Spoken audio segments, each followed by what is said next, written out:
Ravinchan, distinguished panelists, ladies and gentlemen, my name is Gyan Acharya. I'm High Representative for the least developed countries, landlocked countries, and small island developing states at United Nations in New York. And I would like to express our sincere appreciation for all of you who have come here to attend this very important event, community-level adaptation practices to reduce disaster risk, build resilience, and end poverty. I think this event is very important when we look at the ending poverty and the relationship with the climate change. And this is very much linked to the SDG1, which is the eradication of poverty in all its forms and everywhere. And you all know that when we look at the eradication of poverty, we have to look at the poverty issue from its all perspectives, whether it is a rural poverty, whether it is urban poverty, whether poverty in the countries which are making good progress. Otherwise, also the poverty from the perspective of the small islands, perspective of the developing countries, perspective from Africa, as well as perspective from other countries, where it is either rampant or it is very debilitating. I think we have looked at the solutions. Solutions at the global levels are very important. But when you look at the implementation, I think the local level is the place where you have the success that we are looking for that will ultimately lead us towards the global attainment of our goals. Therefore, because of a number of factors, when you look at the local conditions, land tenure systems, the governance systems, and the climate change, the impact of the climate change, you look at the local level, I think this is the place that we should be talking about that, especially the rural communities, especially the communities which are very much tied to the situation on the ground. And when you look at the climate change impacts, the desertification is a big challenge in many countries, but also the monsoon or the other heavy rains, the floods, and then of course the weather events, especially in the small islands, which are really existential threat to many of the small islands. You know that if you look at the Marshall Islands, Tuvalu and Kiribati and Maldives, within 5 meters of the sea level, the large number of communities reside there, and so the sea level rise is a present under the very, very, very dangerous state. And you look at the least developed countries with the huge coastal area, that again is a huge, huge challenge. When you look at the 2/3 of the people living in the rural area as well as in the coastal region, this is affecting millions. Therefore, we have to look at the support that we can provide to the communities, but also the best practices that the community themselves are doing it. I think this is the idea with which I think this event is organized. So I have a great pleasure to introduce your moderator and distinguished Mrs. Mary Ravinchan. She is a former president of Ireland. She has also headed UN's Human Rights Office and is currently UN's Special Envoy for Climate and El Nino. So you have the floor. Thank you very much for this opportunity. Thank you very much indeed. It's always a pleasure to be in the same context as you, USG Acharya. We've worked closely together in recent months, particularly on small island states, least developed countries, landlocked countries. And I'm really very honored and happy to be invited to moderate this session because there's a new sort of structure evolving, a new body language, a new way of thinking about things. The UN is sitting there with all of you, and we have the experts here on the panel. And that's as it should increasingly be when we talk about local community involvement.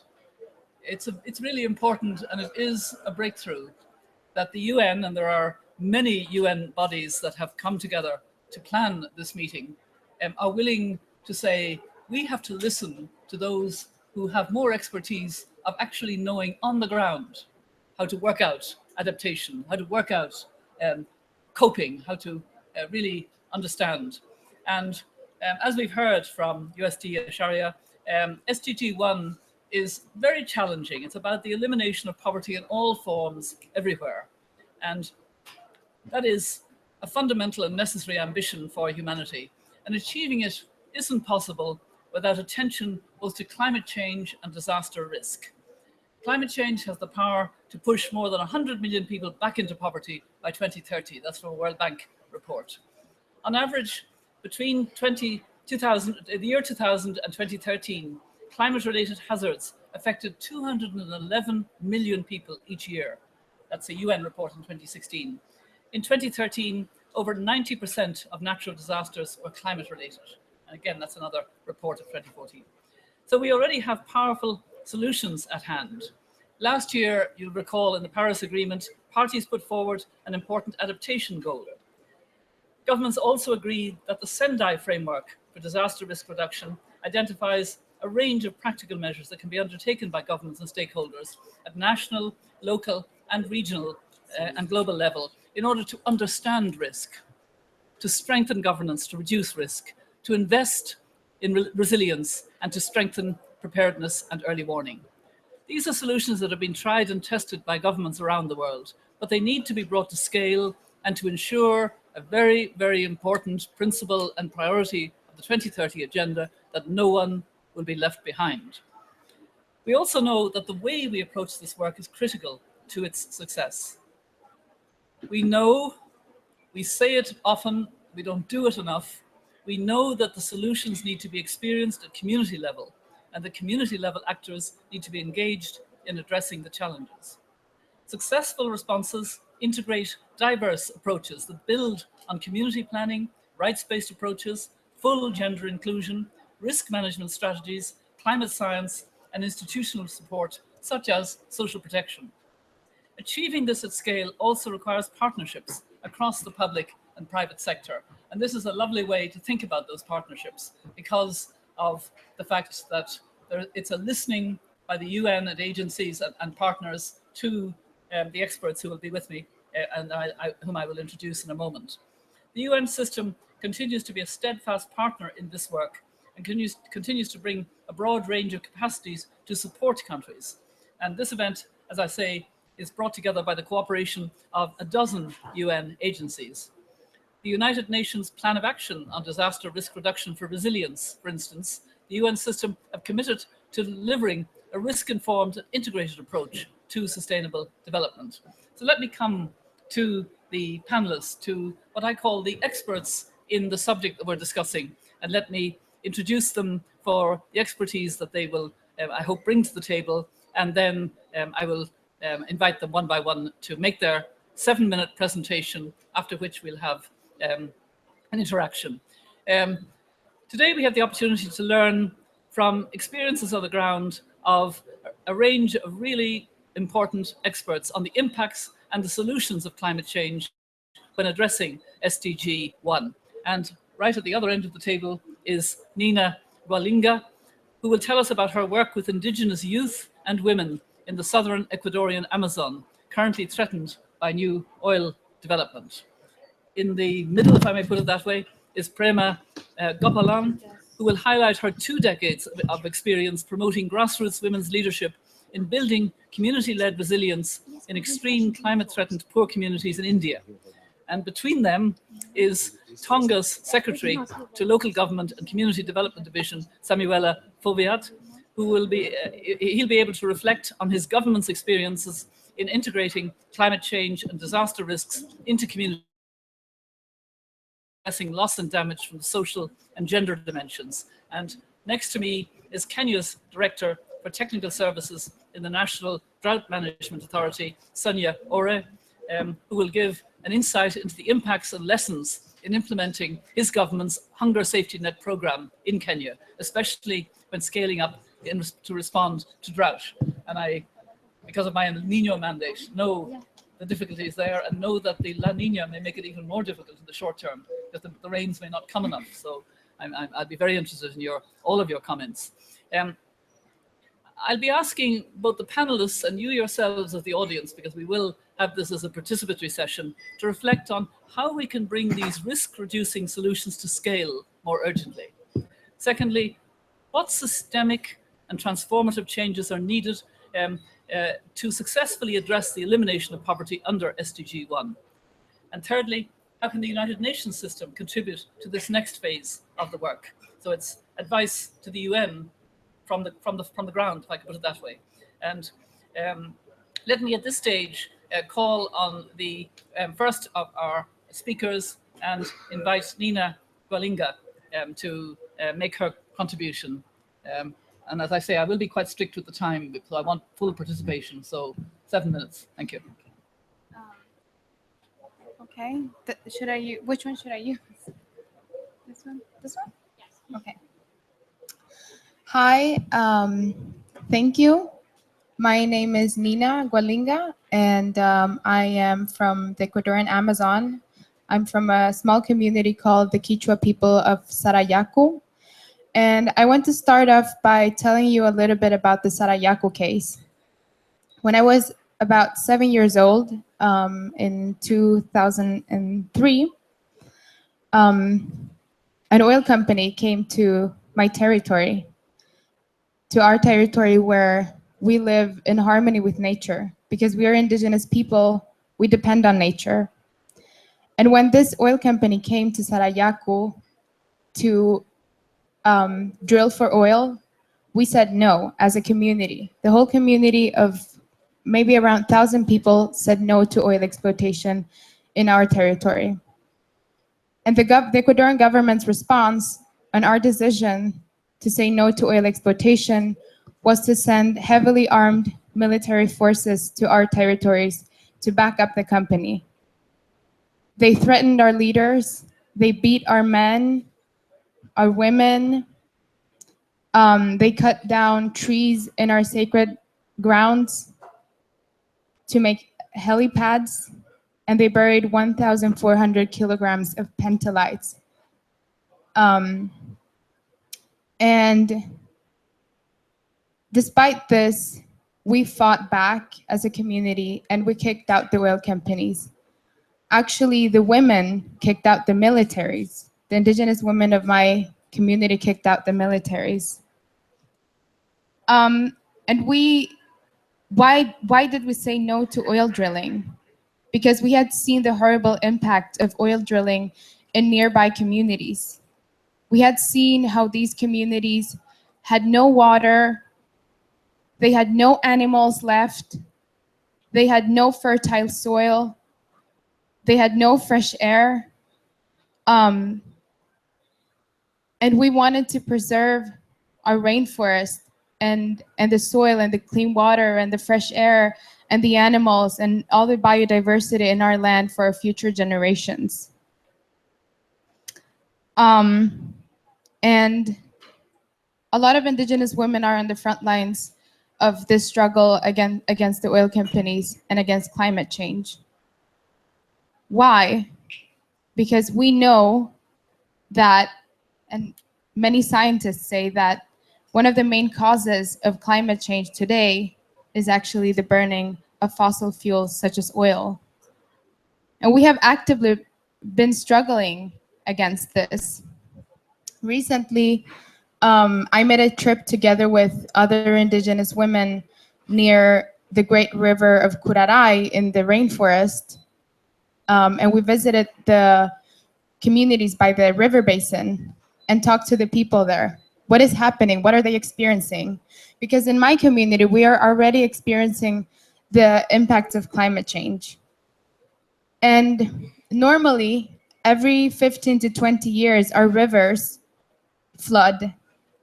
And now it's happening every year, 2 or 3 times. What is happening to our, we have small agricultures where we plant bananas, yucca, and this is the way that we live. This is the way that we continue living and give food to our children and our families. But now our cultives are being destroyed by the flooding. And this is happening in other communities as well, in other rivers as well. And we're seeing that the weather pattern has changed. So normally before, the turtles of the Amazonian River, they would put eggs, and then when the small turtles came out of the eggs, they would swim into the river, and then it would rain, and then the river would flood. But now it's raining before even the small turtles can come out to the water, can come out from their eggs, so that the turtle eggs are rotting. So it's affecting our lives, and it's affecting the ecosystem in a way that I think that many people cannot imagine if you don't live close to nature. And indigenous people are seeing changes in the weather patterns, in the ecosystem, in biodiversity every single day because we live so close to nature, because we depend on nature. And as I said, our entire livelihood depends on a healthy environment. And we still have fertile soil. We still have clean water. We still have fresh air. We still have animals, even though we are experiencing these impacts. But what happens when the oil companies come in and build roads and start cutting down our trees? Then we can talk about poverty, because then we have nothing. Our entire way of life, our survival as indigenous people depends on nature and a healthy environment. We have been fighting the oil companies for so long, longer than the Paris Agreement, longer than these COP meetings, longer than anything. And what has the government's response been to this? As I said, our men were beaten, our leaders were threatened, we have been harassed, we have been painted up as terrorists, when what we have actually been doing is to keep the oil in the ground, protecting nature and protecting the planet from climate change. So what I want to ask the world today is that in our fight, in our struggle as indigenous people, will the world stand on our side? Or will the world once again silently see when our leaders and our people and indigenous people who are actually protecting and preserving nature for future generations and preventing climate change through keeping the oil in the ground are being beaten again and tortured and criminalized? Because we are being criminalized. Indigenous women are being criminalized in Ecuador for standing up against the oil companies. There's so much pressure from the government to keep extracting fossil fuels in our territories. And then the government representatives come to meetings such as COP and they say that they have a plan, that they have a strategy. But that is false. Those who are actually fighting against climate change, those who are actually doing something real, are indigenous people all over the world, not only in Ecuador, not only in the Amazon, it's in North Dakota, Standing Rock, in Siberia, in Russia, everywhere. I think. Yeah, I was just going to maybe ask you, Nina, before you conclude, you are out of your time, so you're very good. Are there actions that you think could be taken that would either help the situation, highlight more the situation? I mean, just what would be your priority in looking for support? Well, I mean, what I would expect from the UN and big organizations and institutions is exactly to support indigenous people and to support local movements, because a lot of times I think the focus is on governments, the focus is on this big institution, while the change is actually coming from the people on the front lines, Yeah. indigenous people, local people in the communities. And I think that is the most important. Okay, thank you very much. Thank you for your contribution. I think it's very clear. I also know, and I've said this a number of times, even at this COP, that I am aware that some of the people most at risk are those who try to protect the land and water rights of their communities, indigenous communities or non-indigenous communities. Yeah. These are the human rights defenders worldwide who are most at risk. So thank you for your contribution. And now, Prema Gopalan, let's hear your work in India and what you would like to see changing, or the support you would like to see. Thank you very much, Mary, and the organizers for this great opportunity. I'm here on behalf of Swayam Shikshan Prayog, which means self-learning for empowerment, and also on behalf of Viro Commission and Groots International, a worldwide organization of grassroots women's networks in more than 50 countries. I want to start by saying that I would convey a very powerful message from all these lighthouse women. And we call them lighthouse women because they have brought light and energy not only to their families and households, but to their communities and also at the level of policy and programs. All this is the story of more than 1,000 women entrepreneurs who are not just delivering clean energy products and solutions, but also have made clean energy an entry point to looking at the disaster risks and extreme climate threats that they face. So what the area that these women work in India, where we work, has faced more than 75 years of drought. And this year was one of the worst. This is the western part of India in Maharashtra. But in the face of such a hostile environment, where the media was reporting regular farmer suicides, the government was trying to combat through providing water and other immediate solutions. These women have been at the forefront of reaching out to their communities with solutions.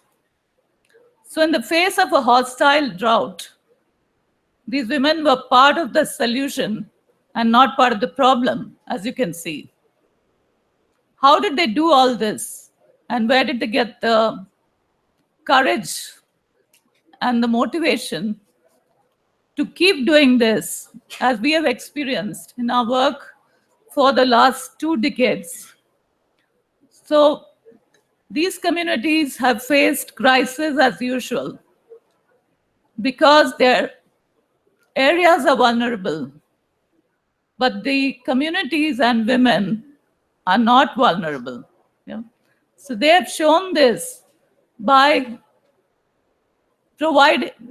taking up many new roles in community planning and decision making as information providers and as resilience builders. The story of the last 3 years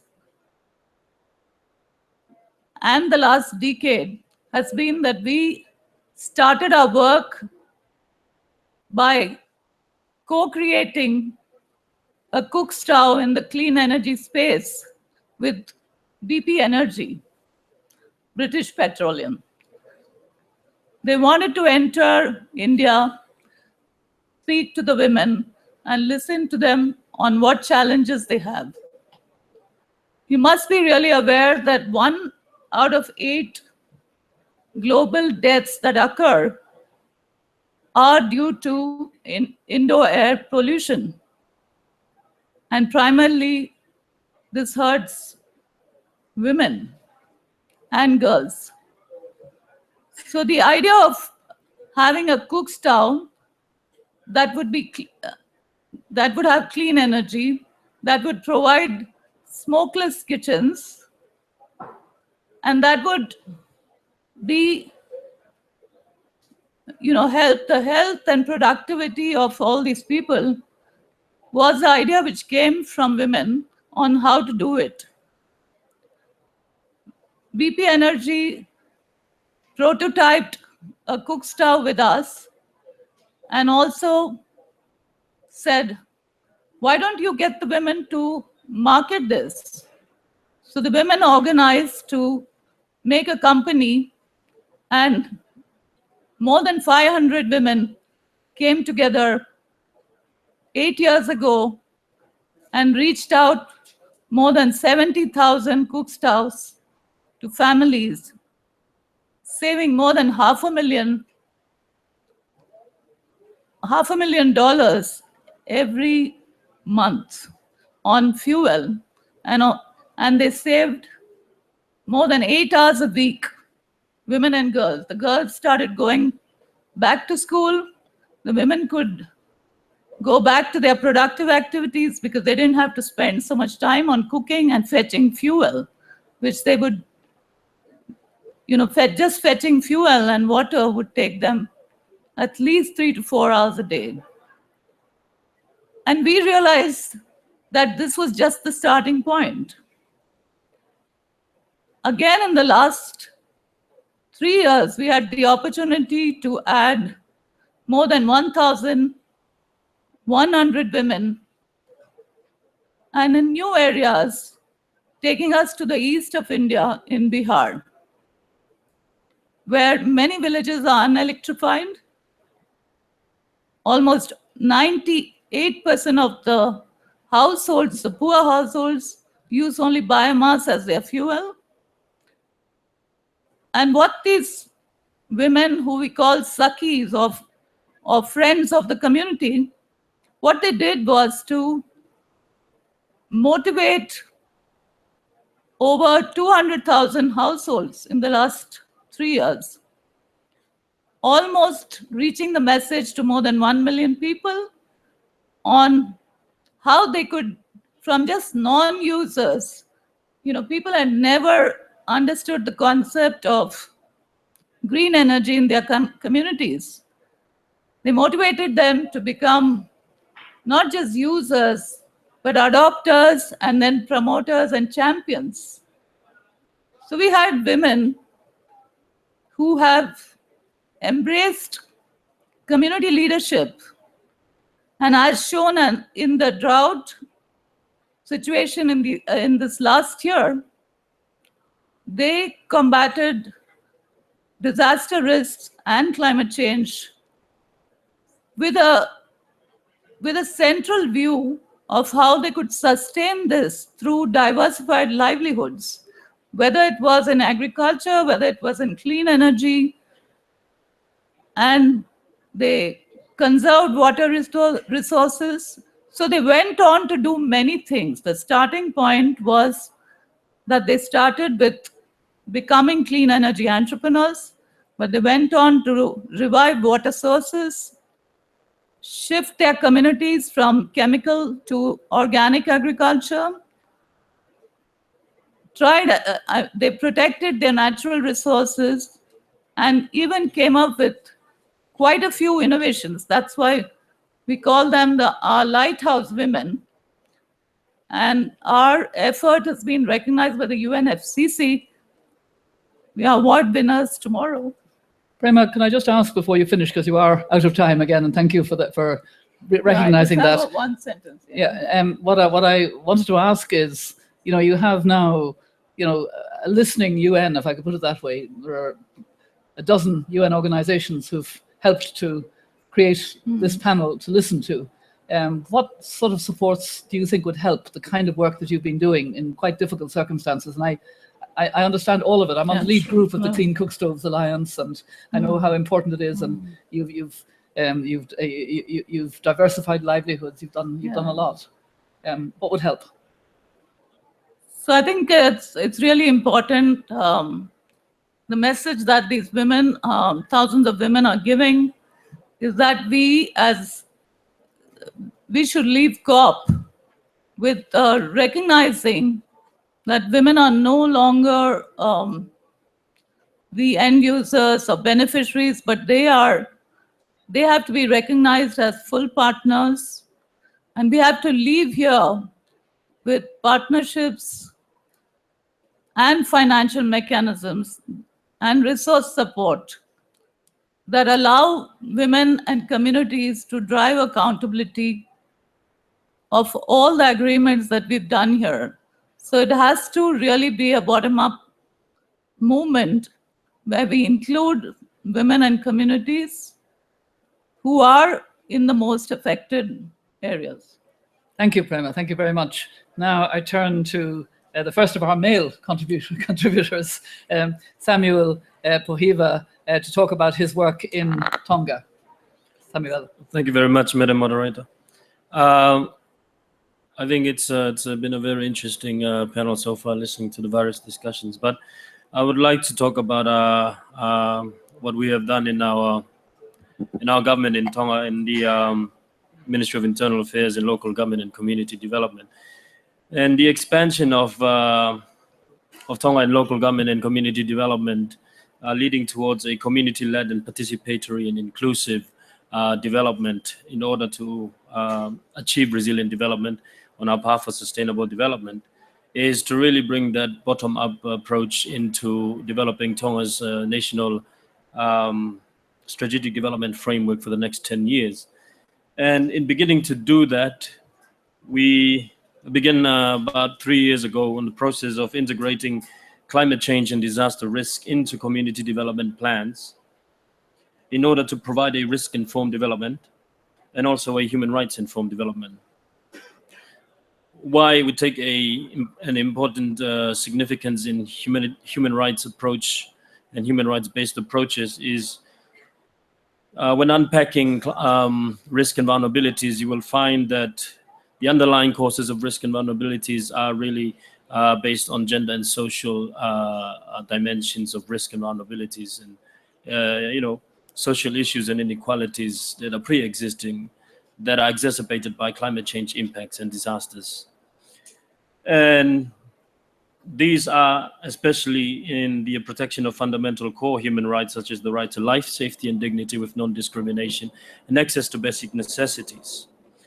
Because these rights are constantly and always threatened by climate change and disasters and the adverse impacts of climate change. Understanding that climate change impacts people disproportionately, providing an emphasis that is reflected in Tonga's climate change policy, targets 12 and 30 and 17, where all families and communities understand climate change and the need for disaster preparedness and take actions to build resilience in a manner that is gender responsive and inclusive and equitable for society. In this regard, we are incorporating national priorities developed in Tonga's climate change policy, coordinated by our climate change department under Tonga's National Action Plan, into the community development framework and the community development planning process. These community level plans have been endorsed by government. It is mainly driven and drawn out by communities themselves.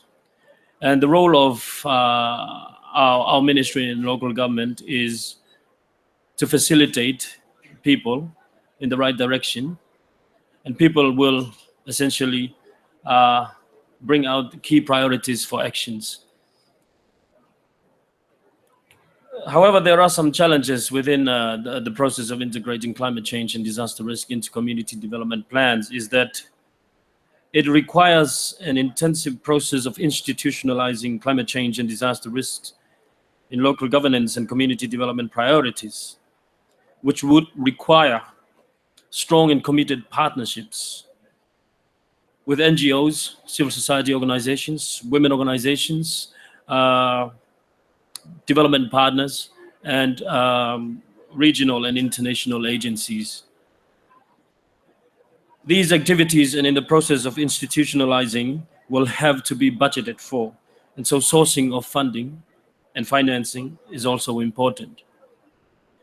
Last of the challenges is that there is lack of capacity at ground level and at local levels to implement programs and projects related to climate change activities, which would require an enormous drive from government and its partners to build the capacity at local levels.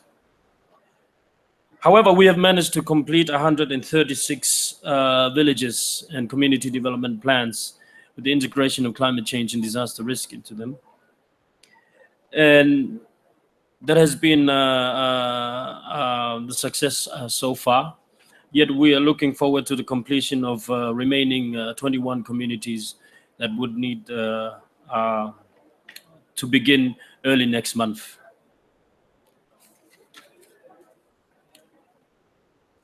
With the linkages to poverty reduction, it is important when understanding risk and vulnerabilities, the community development priorities must be informed of climate change and disaster risk in order to build resilience. In that way, people can build their economic and social capitals in order to cope with the adverse impacts of climate change, reducing poverty and reducing risk and vulnerability status of people. Hence, on the concept of loss and damages, deep-rooted social issues and social and economic inequalities are key drivers of risks and why people have different vulnerability status in climate change. These issues must be taken into consideration in order to build back better and for sustainable development to reduce risk of loss and damages. Therefore, social inclusion, gender and social protection is important in reducing risk and addressing loss and damages and building resilience. Essentially, we aim to support climate change activities, deliveries, and implementation on the ground level, that we do it in a manner that is inclusive and equitable, targeted towards needs, especially for children, women, elderly, people living with disabilities, the poorest people, displaced people, people without formal land rights, and all whom are disproportionately affected by the adverse impacts of climate change, and are considered most at risk and vulnerable to impacts of climate change. Thus ensuring that we are providing the right support, the right assistance to the right needs that build social and economic capacity of people to be more resilient and better able to cope with the impacts of climate change. And ultimately, those most at risk has the right capacity to face climate change and its impacts for all people, families, households, and communities. Thank you. Thank you very much, Samuel. I mean, you've talked the talk very well, and I don't mean that as a criticism. You have really, but I want to get down to a little bit just in your last sort of sentence. You talked about lack of capacity. I mean, how can you be helped to build that capacity at local level? I mean, again, you've got an audience of UN agencies. What would you like to see as helping to continue this participatory and inclusive community-based approach that you have? I think it comes down to the flexibilities and the access of communities into climate financing, first and foremost. How much climate financing goes to communities? I am not quite sure about that. No, I'm not either. But in terms of building our national capacity as well, because it is a question of capacity of the national government to manage funds, probably up to 500 million a year. And it's difficult to have that capacity in national level as well. But in order to have that capacity at national level, first is to have the right platforms for developing proposal mechanisms into climate finance that our governments would require. But essentially, for our country is we're looking at developing our own national climate change trust fund. That if we get accredited as an accredited entity to climate financing, we will be much more able to provide grant schemes to local communities and local levels to implement programs and projects. So your answer actually is more what you can do rather than looking to what others can do. I think we can all do it. Okay, thank you very much. That's good. Sonia, is it or ore? Ore. Ore, okay. You now have the floor. Thank you, Mary, and good afternoon, colleagues. I will present the case of Kenya's Hunger Safety Net program, which is implemented in 4 poorest counties of Kenya. But before I present the Hunger Safety Net program, let me thank the UN family for the inception, in terms of ideas, of this particular program. You all participated. Actually, in 2006, when Kenya was developing the Kenya food security, national food security and nutrition policy, we were supported by the FAO in terms of giving us technical support directly, because there was a technical advisor that was with us. World Bank that was providing review, because our documents, we used to send our documents to World Bank, Washington, to provide us with their necessary input. And WFP and UNICEF that also participated in this process. So the experience that I'm here with you is what, as UN family, we have contributed to. And lastly, once the document was adopted, the DFID piloted it, because most governments are normally risk averse. Most governments in Africa are risk averse. Somebody must try and see that that things are working before sometimes policymakers accept it. So thank you, all of you. Now, 80% of Kenya is arid and semi-arid, prone to droughts. And this drought, we experience drought almost every year, but in terms of intensive droughts, we have been experiencing every 3 to 5 years. As it is now, the country is experiencing drought. And our traditional approach in the past was that we provide food to the households. And actually that process, again, that time, in terms of leadership, that leadership was provided at that time by government and with the support of World Food Program. But what we have seen is that it has been difficult to get out of that situation with food aid. Secondly, although we appreciate that support, although the communities appreciate that support, there's also loss of dignity, because you have no choices. You must consume what you have been provided with. And in our case, it was maize. We know the implication of maize, whole maize, on environment. This is already dry environment, no wood biomass. But households have to cook maize. So they were also actually driving degradation. That particular intervention, although useful, but was driving environmental degradation. The cash transfers through the Hunger Safety Net program, which is a joint program of Government of Kenya and DFID, was first piloted in 2009. And that time, all the support from DFID, and thanks to DFID.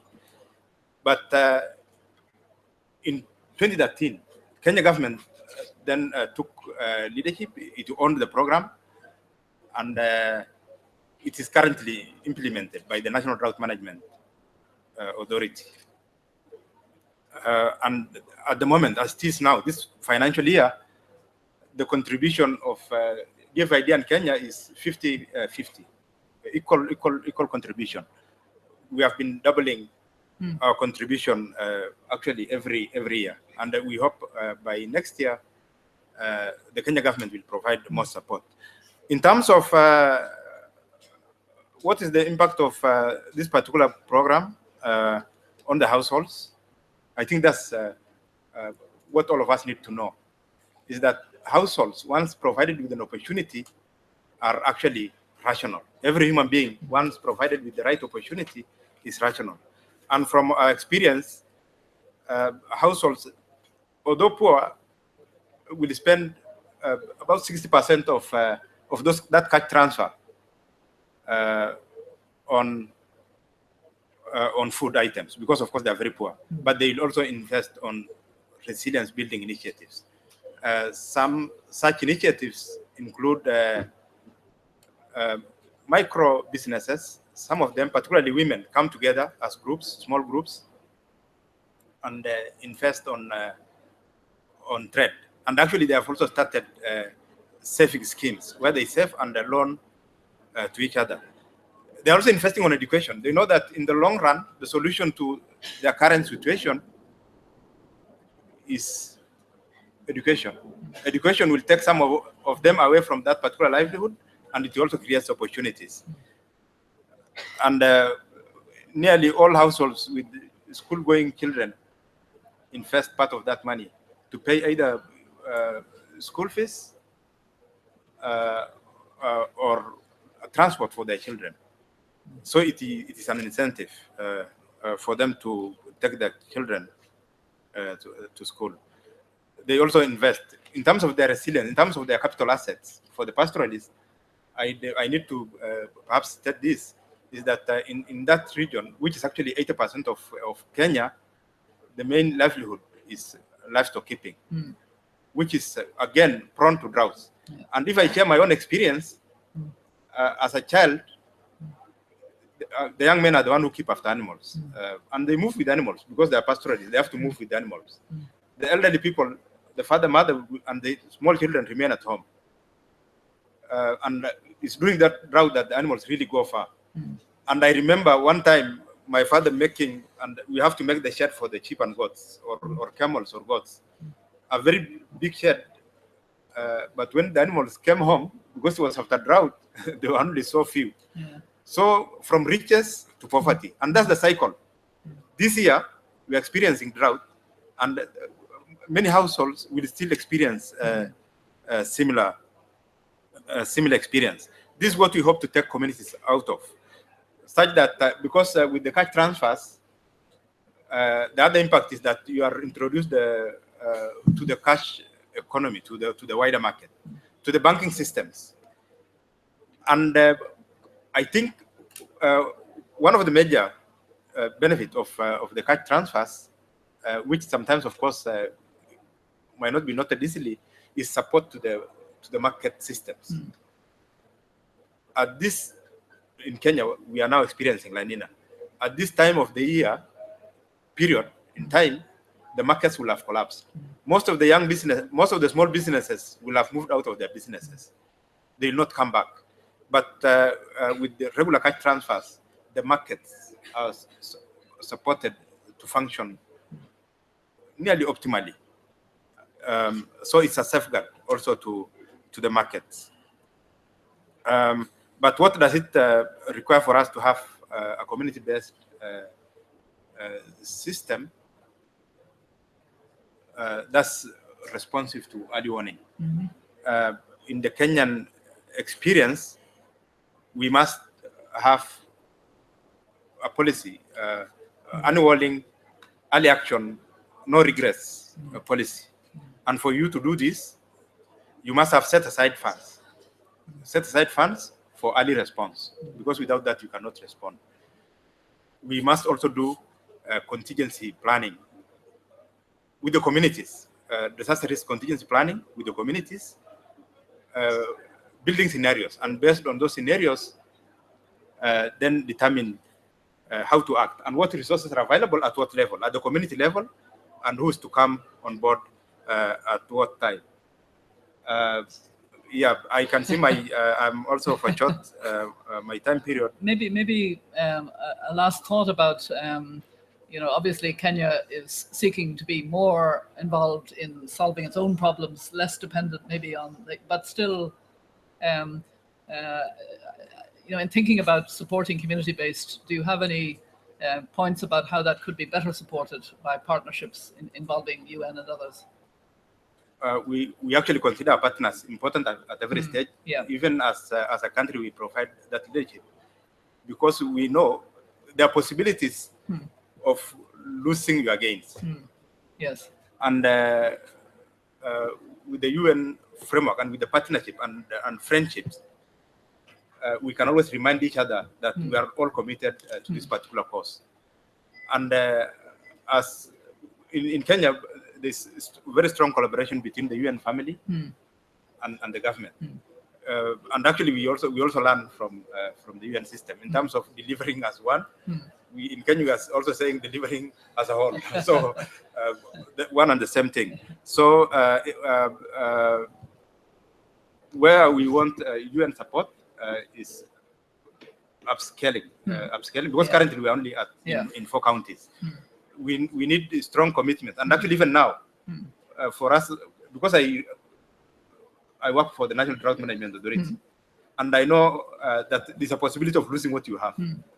So that's strong commitment in terms of how are we going to upscale together, documentation of the lessons learned, and engagement at the policy at the highest level. I know even with the Hunger Safety Net program, at some stages when the government, and I'm government, and I will still say this because I think we are doing it for the good of the communities that we serve. When the government did not allocate resources as much as it should, there were discussions with, by World Bank with our cabinet secretaries, finance at Washington at one stage. So that partnership, that's what we require. That's what we want. Yeah. Thank you very much, and thank you to all four of you for really giving a very good sense of what your communities are doing, the resilience, the building. I was very struck by how much it fits in with what I heard in the development days that I know, Prema, you were at. I'm not sure, for the other three, were you at development and climate days? Also, yeah. A lot of the same kind of themes. And I moderated a panel this morning on looking at the El Nino, La Nina impacts and saying this mustn't be a humanitarian disaster. At the moment, there are 60 million people who have been deeply affected, many of them in Eastern and Southern Africa, in Asia, the Pacific, the Caribbean, Central America. But we need to have a blueprint for action which fits in a lot with what you're talking about, how communities are supported to become more resilient. And we have a both top-down and bottom-up approach to this. We have about 20 minutes for discussion, maybe just over 20 minutes. So I'm going to open now to the floor for questions or comments. Yes, the lady behind, and then you, sir, in the front. Would you give your names, and if you have a question direct to a particular member of the panel, please do. If not, I'll see how it may be responded to, or we may take a few questions. Please. Hi, Megan Battalion, Global Good. My question is actually for Mr. Ore. If you could possibly tell us more a little bit about possible plans for using something like M-Pesa for responding to risk and disaster, if there's a way to do cash transfers, or if there's any plans along those lines, and if you would have any recommendations for using something along those lines for cash transfers for other countries to possibly implement. Good question. Kenya is well known for its M-Pesa. So. Thank you. My name is Patrick Piri. I come from Malawi. I have a question to Nina and also a question to Sonia. Starting with Nina. Thank you. The presentation was clear. But a reflection to you. How do we strike a balance between national development or community development and managing our ecosystem? Because as a country, we also need fuel, but at the same time, we are also mindful of preserving our environment. How do we strike a balance in that regard? Now to Sonia, yes, cash transfer is a way to go. It has so many advantages, but there are also situations where communities might have nothing. You channel money, but find that on the market, there is nothing that the communities can buy. It's the same as having money in their pocket, but there's nothing on the market. How do you manage in that situation?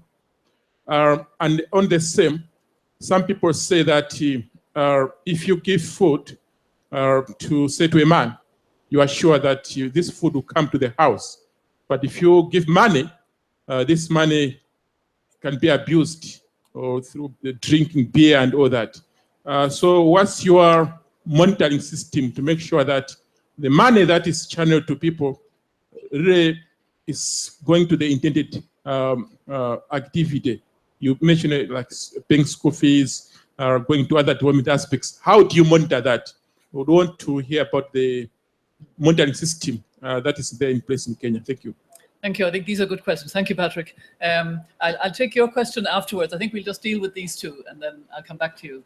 So, Nina. Okay. So the question is how we strike a balance between national development and preservation of the ecosystem. The Ecuadorian government has for a very long time claimed that oil development is what is going to get our country out of poverty and help the country to be better. Ecuador has been exploiting oil for 40 years. And what we have seen is violation of human rights, destruction of the ecosystem, and not even the economy is going so well. A lot of people are still very poor, or the majority of Ecuadorian people are poor. So I don't think that Ecuador needs to extract oil to be a good country for those who live there. Although in a global context, I do think that moving towards independence from fossil fuels and oil is going to be hard for the economy, for the world economy. But I don't think that an economical argument is, I don't think the economy is an argument to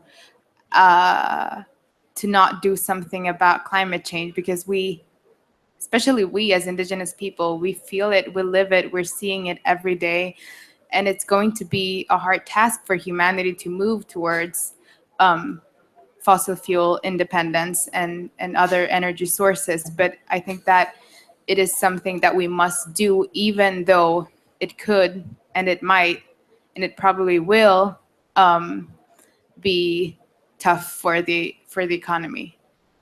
But I think that that's something that humanity must face if we want to survive and if we want to keep on living on this planet and keep having our nature.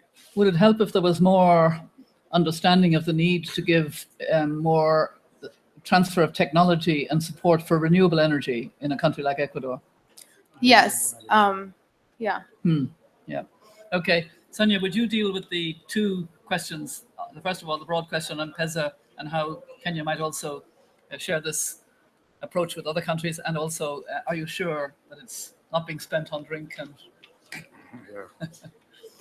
Thank you very much. In terms of the infrastructure that the Kenya government and the Kenyan people use for the cash transfers, we have actually two modes, and the mode that we are currently using is we are actually using the banking system. We have entered an arrangement with one of our local banks, Equity Bank, and the bank has agents. It is agents at every trading center, and as a requirement for this particular program is that no household is expected to, no individual is expected to travel more than 20 kilometers to get the cash transfers. Perhaps one of the challenge, although M-Pesa, of course, is Kenya's innovation and is working very well, the reason that we have not gone the M-Pesa direction is that for pastoralists are very generous. And they can give their SIM cards. Actually, they can. They can give their SIM cards. They give their phones plus the SIM card to their neighbor. So that's the potential risk. And although there's a wide coverage of the M-Pesa in the country, unless we address that first, we sensitize. And it's not probably also right to tell people not to give, because giving is their nature, and that's how they have survived the adversities. We have a wide infrastructure network. We actually, for us to, and we did it actually even during the El Nino, when in 2015, we actually did cash transfers to communities in advance so that they can access their various needs. We have registered all households, open bank accounts for them, the households, and depending on the drought status, because we have drought stage classification according to Kenya, it could be normal, moderate, severe, extreme, and based on the previous projections, our previous experience, we do upscaling to 50% to 75%, or just the regular cash transfers. And yes, because we are using the proximity test, we have already ranked these households from the poorest to the richest. We use that information to do our scale-ups, and it has worked well for us. In terms of drought, we use the vegetation condition index, which is scientific, and therefore that cannot be contested by politicians and even the communities. In terms of, I think the question from Malawi on whether individuals could use this money for other reasons other than food, or probably on alcohol and on others, we do monitoring. We actually do monitoring at the NDMA level. We also do Oxford policy monitoring unit towards evaluators, actually at the household level, because all the evaluation is at the individual household level. And the reports, the monitoring reports have been consistent. Yes, probably there could be one or two such cases, maybe there could be, but largely they are using it either for food, and most of our beneficiaries, actually 60% of the recipients are actually women. Yeah, that's very key. 60% are women. And even where households propose change, they will actually propose change from man to woman. I've never come across where a household proposes changing from a woman to man, and they're using the funds rationally. In terms of market, I think that's an interesting question, but whether you could be having money in your pockets, but no services, goods and services in the markets. I think in the Kenyan case, and where we're operating is actually the north, where markets are not as developed as other areas. But in Kenya, markets go where money is. Where there's money, there's always market. And this actually has served us well, because goods and services are available because traders know that there's money in circulation. So I think there should be no, I don't know, probably in other countries, but in Kenya, that's it. So long as there's money, you'll get the service and goods available to you. Yeah. Prem, I think you want to come in briefly, and then I want to go to the question back here, and maybe a question from this side if I get one as well. Yep. I just wanted to emphasize how important it is to really give resource support, and also endorse and legitimize community financial mechanisms. And we have experience in more than 23 countries where women's groups and federations and farmer cooperatives have set up a climate and community resilience fund, which helps to actually look at innovations and best practice and scale up these through resource support that is community managed. And just as a case and example, in the drought in the last 5 months, women in our areas gave more than 100,000, where no microfinance institution would finance people. And this was given mainly for livestock, but also for water resources and protecting the environment. Thank you, Prema. I saw a hand down there, and then I think the representative of FAO wants to make a brief statement. Okay. Thank you, Mary, for the panel discussion. And I think it is, as you said in your TED talk, climate change is too much of a serious issue to be left to politicians, and the community should play a vital role. My question is directed to Samuel from Tonga. I acknowledge the fact that we need to focus on capacity building. We need to focus on supporting indigenous knowledge systems. We need to scale up financing systems with on technical or technological advances to that regard. And I love the fact that as Tonga, you have already endorsed a community development framework. My question to you in that regard is, how was the process like? What challenges did you face? And what measures did you take to ensure that the process of developing the policy was inclusive to the marginalized people, especially the women and the youth, as well as participatory? So I would want to hear more about the process of developing policy in the Tonga situation. Thank you. Thank you very much for that question. Was that a question over here on this side, or is it the FAO? Where's the FAO representative? Are you the FAO representative? No, all questions. Thank you very much. I just needed a microphone. So thank you for giving me the floor. I just wanted to say Are you the FAO representative? Yes, Okay. I'm sorry. I'm Julia Wolf. I'm representing FAO.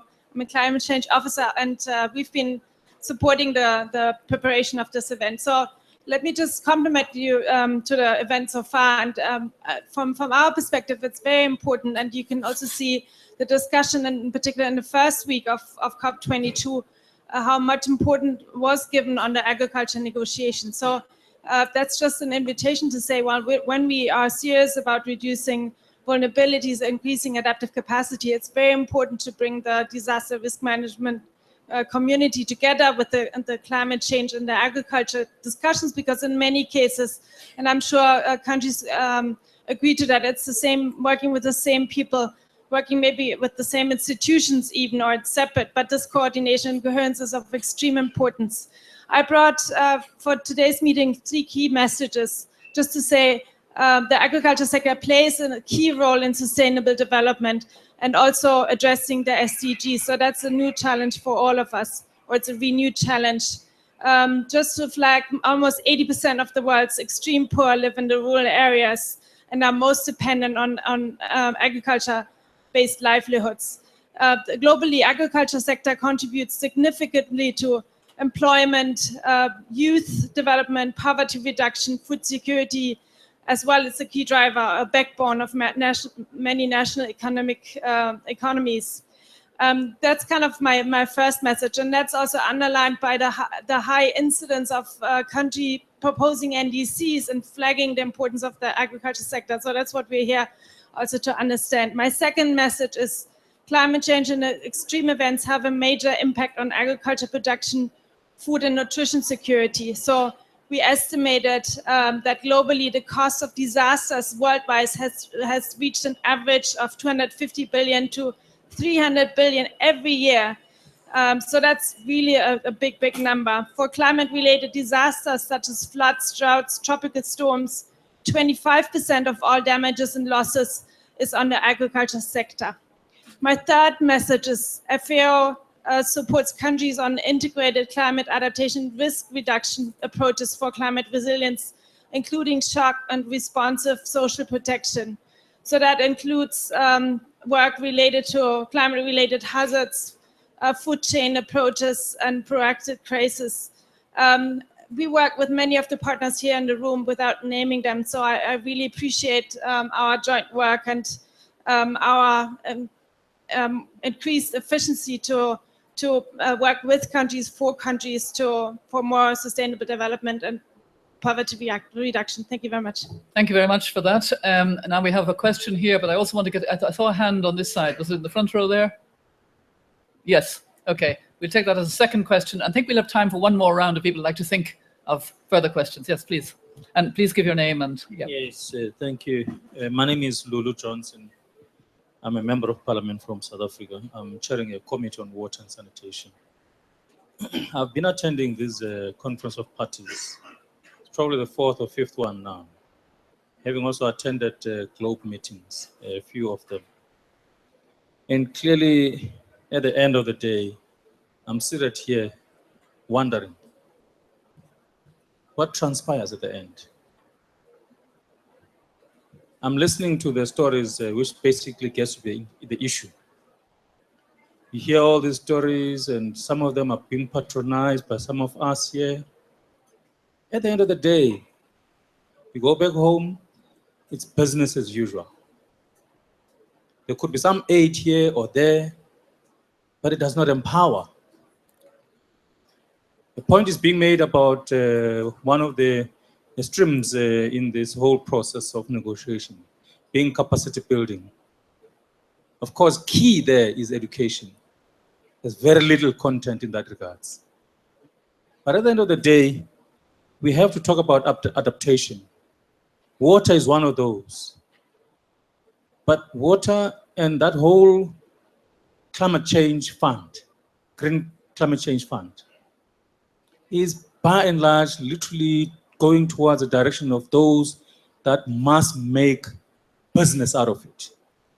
Where there is a need for business to spend, insofar as adaptation is concerned, there's very little interest. Now that's where we are.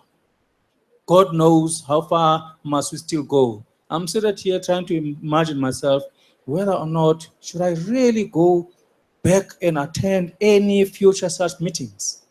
And I have a simple answer to that begins to say a big no.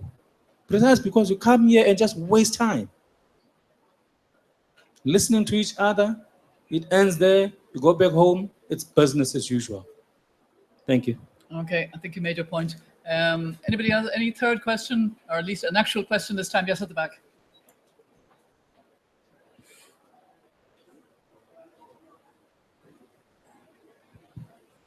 Thank you. I'll just keep it short. My question is to Samuel. I'm Mr. Naul Matua from Can you Fiji. hold the mic up a bit? Oh, yeah. Yes, I'm Mr. Naul Matua from Fiji. Just a question to Samuel about community adaptation. Are there issues regarding land issues in Tonga on human mobility, like sea level rise and landmarks that have been eroded? So my question is on, are there issues in the communities on the erosion of land from the rising sea level in Tonga? Thank you. Thank you very much. So Samuel, would you first answer the earlier question, and then Sonia, if you can respond to that second question. Yeah. Thank you very much. I think in response to the first question, as I mentioned, the process of developing these community level plans is a very intensive process, and it would require a lot of resources into it. And currently, we have been supported by the national government themselves, and the United Nations Development Program, UN Women, IFAD, International Fund for Agricultural Development, and the Department of Foreign Affairs and Trade for Australia. And in collaboration and partnership with a lot of NGOs on the ground and civil society organizations and community level based organizations. And they facilitate the process in order to make it participatory and inclusive. But in terms of participation and understanding local community level governance structures, power dimensions and social and economic inequalities in communities, what we did in the process is to separate venues for development of group planning at the local level. So we have a separate venue for children, a separate venue for women, and a separate venue for men. Then we draw out development priorities that is informed with risk, climate change and disasters. And for the first 2 days. And then the last day that we bring them together and they decide as a whole community on prioritization of these plans. But in the end of the day, all these interests are all reflected in the plans. And it is up to the communities themselves to decide which one are the priorities. And for example, major priorities that come out is on water security, food security, and coastal erosion. So those are three priorities that come out from most of the community plans that we have seen so far. But in the process of, like you mentioned, making it participatory and inclusive, we have to go beyond just participation in order to take extra measures to reflect the interests of those that cannot participate, those that are not able to participate, and those that may have a marginalized voice and a minority voice in community. Thank you. Thank you, Samuel. So, Sanya? To handle the difficult question on whether, I think it's the question by the Honorable Member of Parliament from South Africa, on whether these processes add value to our national goals. And first, as parties, of course, this is a negotiated process, give and take process. and it doesn't end there. Negotiations don't end. They don't end. We have actually been negotiating from the time when climate change began, and we are still negotiating. But in terms of our own experience as a country, we benefit at several levels. I think the first level is the exchange of knowledge, experience. When you go around any of the side events and many of the meetings, there's a lot of knowledge that we gain.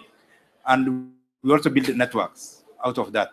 But out of the knowledge that we gain as a country, and actually I'll just give our own experience, we translate this plans. The knowledge that we gain is basically going to be a national driven process, and it must inform our strategies, our plans. In terms of where to get the technologies, is about how again you build partnerships through the networks that we have built. In Kenya, for example, we have now drought is our main challenge, and we have ending drought emergencies, and we are doing the frameworks. And our ending drought emergencies is actually also our contribution to the nationally determined contribution. So we mainstream, and that's how we see ourselves succeeding. We mainstream our development priorities to the global goals, because we actually all believe that these negotiated processes eventually will take the countries where we hope to reach. Yes, countries can decide to do business as usual, because sometimes you can have a good document, but if you don't change, then of course challenge. But I think it is parliament that also drives. Like in Kenya, most of the legislation is also actually through our parliament, and we are happy that the member of parliament is here, and perhaps some of these changes we can do it through our own our parliaments, because that's the policy legislation making entity in any of the governments. Thank you. And what about the question from Fiji? Fiji on adaptation? Yes. Yes. Sorry. Yes, responded. Yes. He has No, sorry, you answered. already answered it. Yeah, No, I have okay. to answer the question. Sorry? The question that was directed from Fiji. Yes, okay. Yeah, You want to yes, answer that? Yeah. Yeah, I think just answering that question on land issues and human mobility in climate change from Fiji, I think what is very important is that in our case as small island developing states is that we have very limited public land to offer people in terms of urbanization, relocation, and resettlement, planned resettlement. And land issues is a key factor for us, especially that it in the process of building resilience and adapting to climate change impacts, is that it is going to cause a lot of social issues and conflict within communities and people themselves because of very limited land that we have in our small countries.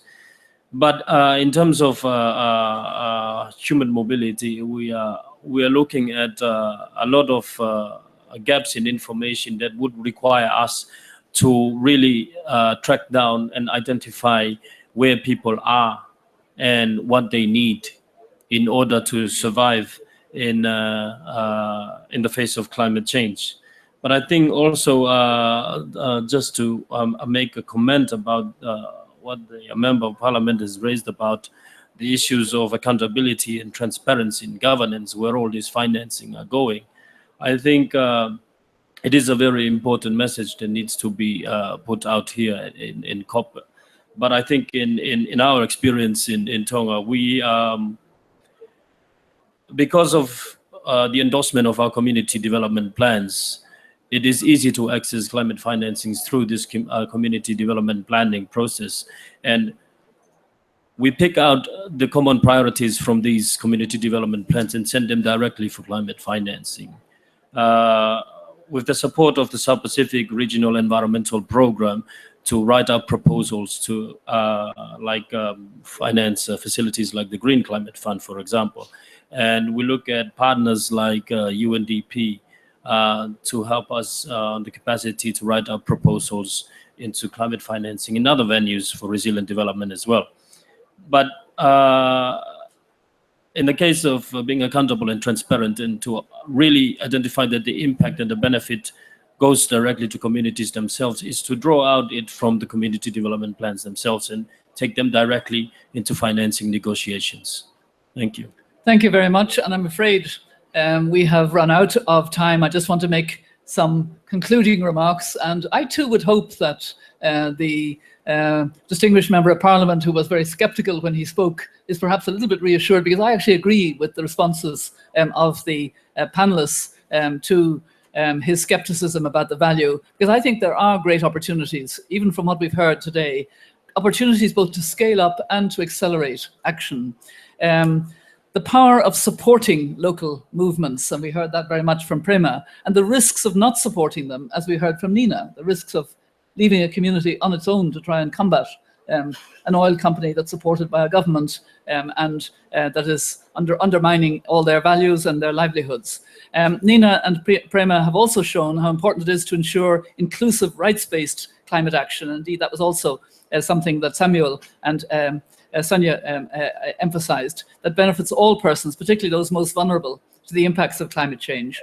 And we've heard the instrumental role of national governments in supporting community-led action and bringing coherent approach that links our global objectives. We've heard the importance of setting up facilities to provide financial support and grants to local communities. We've heard the importance of developing social protection schemes and supporting early warning and setting aside funds to support community levels. I've been very impressed, even in the question and answer exchange from the audience, at the South-South learning, the asking questions to know better how you did it in your country or what kind of issues you had to deal with. And I do believe that the UN can play a role in supporting people with their solutions. And I'm very glad that the dozen UN agencies decided to organize this meeting in such a way that they would have a new way of working and continue to listen to these examples to guide us along the way. I also hope that in the context of the El Nino affected countries, and I think, Sonia, you spoke particularly about the severe impacts of this El Nino and La Nina in your country. I hope we will have what I would call a new tool, which is not trying to reinvent wheels, but is a blueprint for action to make sure that El Nino impacts don't drive countries into a humanitarian situation. This one, the most recent El Nino, drove 60 million people around the world, 40 million of them in Southern Africa, into a situation where they don't have proper food security, where their livelihoods are undermined, where they're in crisis and pain and stress. And that is something that we can't afford to happen in the future if we're going to realize SDG1 and if we're going to leave no one behind. So I hope that that too will help. It's been a great pleasure to moderate this panel and listen. And now I have a particular pleasure in handing over to my friend, USG Acharya, to close us out. Thank you.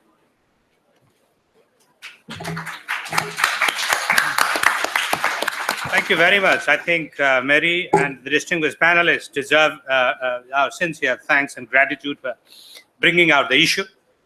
Just a couple of points that, yes, we need global goals. I think global negotiations are very important. The issue was raised, but it is a big ship, so it takes a little long time to really turn around. I think our direction is clear, but if you want to deliver, it has to be delivered at the local level. That's the message. There are many good best practices, many important lessons that we have learned and we have heard, and the United Nations as a whole is going to really enhance. I think we have heard the message very loud and clear that it has to go to the community level. The area of support has to be really widened.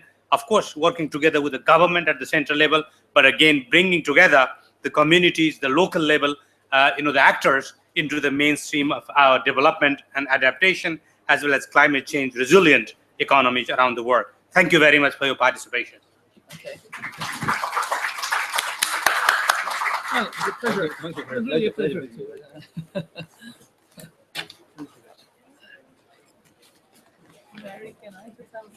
Yes, please. Thank you. You're a lighthouse woman. Yes. You want to take a photo? Okay. Yeah. Yes. Okay, let me. Yes. Yes. Yes. Yes. Yes. Yes. Okay. Good. Are you guys? Yes. Okay. Oh, there's more closer over there. Okay. Thank you.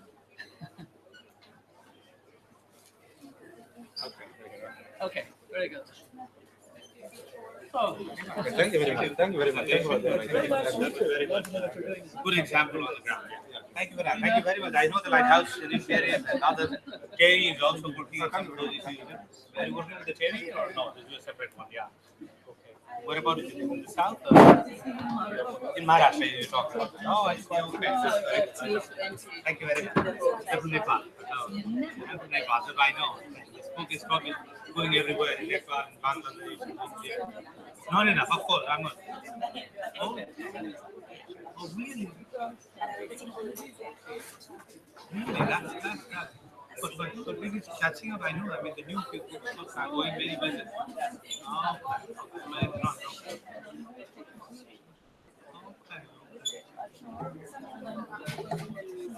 Yeah, Oh, definitely. Yeah, it's good to finally meet you. Sure. Yeah. But the entrepreneurs that you were talking about, they are working on them. Yeah. Okay. Ah, okay.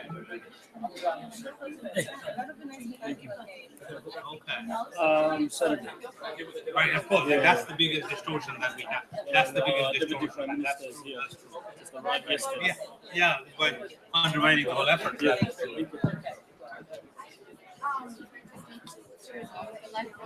Samuel, of course. Hi. Hi. Very complete solutions.